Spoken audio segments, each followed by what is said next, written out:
안녕하세요, 된청입니다. 안녕하세요, 홍 대표입니다. 되게 재밌는 얘기를 제가 인스타에서 봤어요. 뭘요? 아니, 본인이 올리셨잖아요. 뭘? 밀가루가 그렇게 달라져요, 매년? 아, 그게 재밌어요? 난 흥미롭던데? 우리는 밀 가루로 만나지만 밀 자체는 농산물이잖아요. 밀이 이제 씨가 뿌려서 추수할 때까지 그 자연 상태에 따라서 뭐 비가 얼마큼 왔고 햇빛이 얼마큼 쪼이고 이거에 따라서 품질이 매년 조금씩 차이는 있어요. 때루아가 변경되거나 밀의 뭐 원맥이 달라지거나 이런 건 아니고요.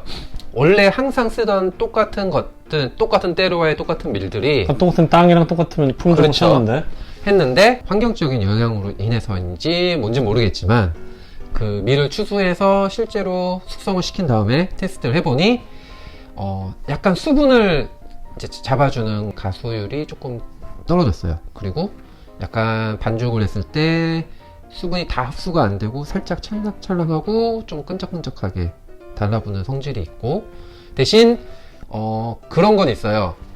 오븐 스프링이나 반죽했을 때 볼륨은 잘 나오는.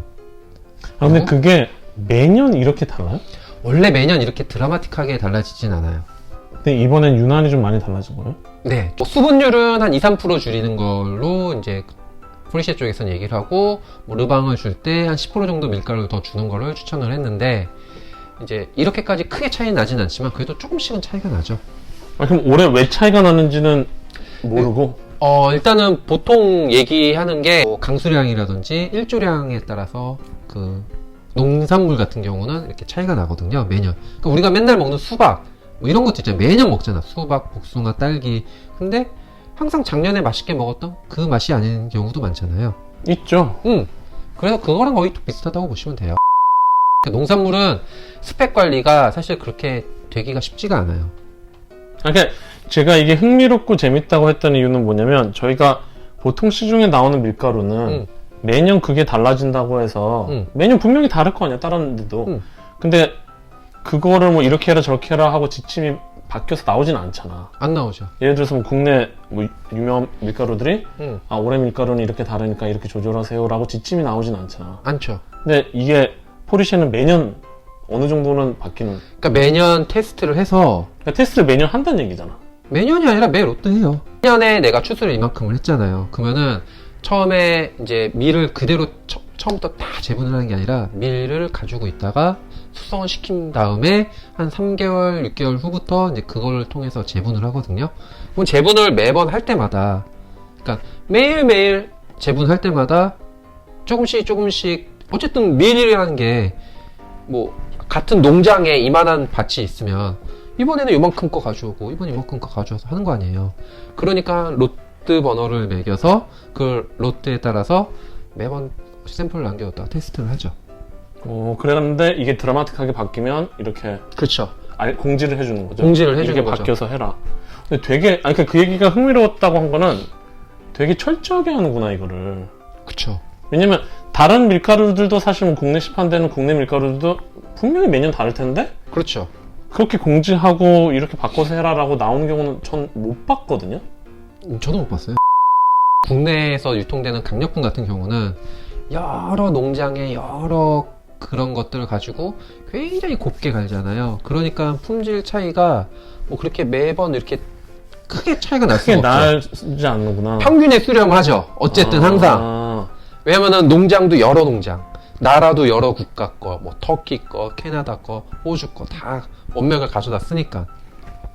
그리고 같은 이제 프랑스 밀가루라도 보통 그 때루아 걸 쓰긴 하지만 다른 여러 때루아를 모아서 만드는 또 프랑스 밀가루도 우리나라에 유통되고 있고. 하긴 여러 나라 거를 쓰면은 그 특성들이 어쨌든 다 그냥 달라요. 뭉쳐버리니까. 그리고 그게 최대한 곱게 갈아버리니까. 그러면 그 차이가 그렇게 크게 나진 않겠구나. 그렇죠. 이게 약간 그런 느낌이다. 운전을 자동으로 하면은 그냥 어떻게 하든 지가 알아서 변속을 바꿔서 하지만 그걸 수동으로 하면 자기가 이거를 맞춰가지고 어떤 도로에서 어느 정도 달느냐에 따라서 다르게 해줘야 되는 것처럼 한 때루아에서 나오고 한 토지에서 나오고 같은 걸 쓰더라도 약간 이걸 조절을 하면서. 사실 이제 저희가 12월 초부터 새로 수확한 밀로 만든 밀가루가 유통이 됐는데, 처음에 받으셨던 분들 중에 뭐 많지는 않아요. 한두 분이 밀가루 정가 이상에서 못 쓰겠다라고 말씀하신 분들이 있었거든요. 달라져서. 달라져서 보통은 밀가루에 따라서 수분율을 항상 조절을 하거든요. 그러니까 왜냐면은 뜯어놓고 이제 내가 펐을 때, 그러니까 포르쉐뿐만 아니라 다른 프랑스 밀가루들 마찬가지예요.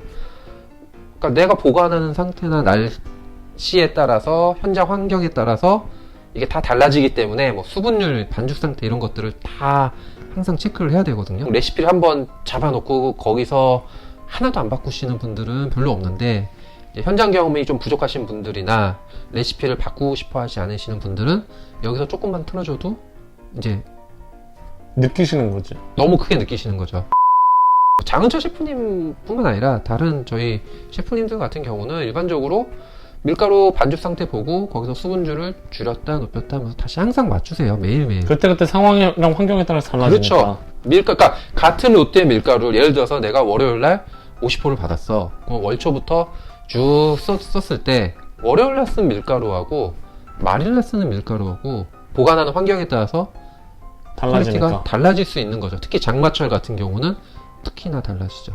그러니까 이거를 그때그때 맞추면서 실제로 쓰고 눈으로 보고 만지면서 차이에 맞춰서 작업하셨던 분들은 차이를 그렇게 못 느끼시는데, 그쵸. 근데 이제 항상 FM대로 레시피대로 뭐 물 얼마, 뭐 얼마 이렇게 하셨던 분들은 이제 차이를 확 느끼시는 거예요. 그렇죠. 왜냐면은 포르쉐 밀가루가 그래도 다른 프랑스 밀가루와는 다르게 품질이 굉장히 균일해 왔었기 때문에 이제 거기에 익숙하지 않으신 분들은 이제 놀라실 수밖에 없죠. 포르쉐에서도 이제 테스트를 해보고 이제 처음에 숙성시키기 전에 한번 테스트를 한대요. 그랬을 때 이거는 좀 이런 특성이 있을 것 같네 라고 이제 먼저 알고 있은 다음에 이제 처음 이제 재분한 밀을 이제 써서 쭉 하면은 이제 뭐 10월, 11월쯤에 이제 쭉 테스트를 해보는 거죠. 한 달 정도. 그러면 이거는 평균적으로 요런 특성이 있다라고 해서 이제 그걸 이제 공지를 하는 거죠. 거래처들한테. 이게 진짜로 전문가들이 쓰는 밀가루고 그거구나라는 생각이 들었던 게 약간 수제 느낌. 그러니까 정말 수제로 하면은 그때그때 달라지듯이 이게 그대로 쓰는데도 이렇게 달라지는구나. 정말 기후변화가 일어날수록 더 달라지겠구나, 이게. 그쵸. 보통 저희가 그 포르쉐 밀가루 수분율을 했을 때 바시나주 포함해서 한 76% 정도? 우리 레시피를 보면 그 정도 나와 있거든요. 근데 이번에는 한 72% 정도로 떨어졌고, 그리고 이제 뭐 르방 할 때 좀 더 써야 되고, 뭐 오토리즈를 2시간 이상 하지 말고, 이런 식으로 이제 쭉 이런 걸 줬어요. 이게 되게 신기했어요. 이거를 밀가루 생산업체에서 이것까지 다 관리를 해가지고 알려준다는 게. 매 로트마다 차이 나는 거는 어쩔 수가 없어요. 그거는. 왜냐면은 각 때루아라고 해도 토질이 다 다르기 때문에. 그치만 기본적으로 공통적인 특성들은 있거든요.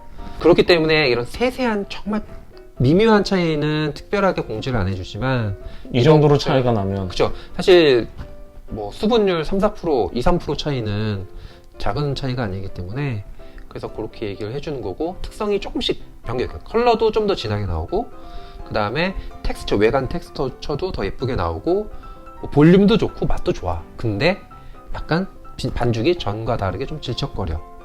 야, 진짜 디테일하다. 진짜 원래 디테일하다. 더 디테일하게 리스트를 쭉 줬는데 그것까지는 제가 같이 하면 헷갈리실까봐 가장 중요한 포인트들만 제가 이렇게 한 거예요. 근데 그러니까 이런 밀가루의 세계가 되게 신기했어요. 밀가루의 세계가 이렇게 디테일하구나. 제가 프랑스 밀가루를 이제 포르쉐 이전에도 했었지만 이렇게 디테일하게 알려주는 데는 포르쉐밖에 못 본 것 같아요.